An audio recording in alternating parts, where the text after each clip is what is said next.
Toyuqları bax biz burada saxlayırdıq. Necə? Burada? Bəli, saxlayırdıq nədir, öz doğma balamız kimi bəsləyib əzizləyirdik.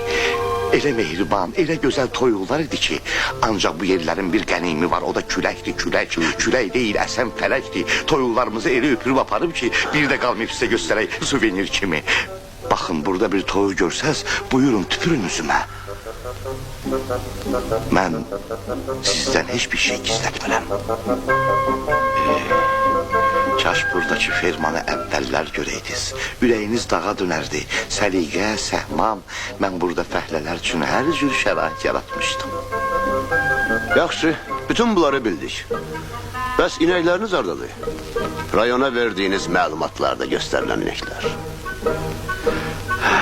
Amansızcasına, insafsızcasına 40 gün 40 gecə əsən külək 203 baş malı Xəzər kimi süpürüb apardı.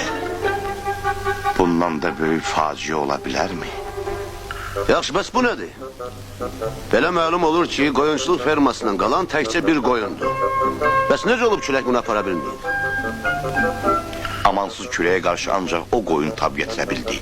Fəqət külək onun başını kəsdi, dərisini soydu. Buyurub, nuş edə bilərsiniz. Çox sağ olun. Bizə hər şey aydın oldu.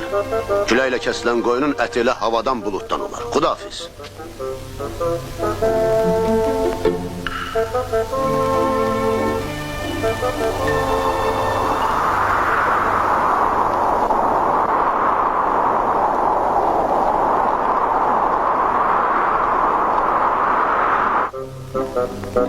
Ayami, buranın müdürünü harda tapa bilərik? Təzə müdür göndərməyiblər ayol. Köhnə müdürümüzü isə külək yapardı. Buradan çox uzaqlara. Hansı külək? Kələklə arası olmayan külək.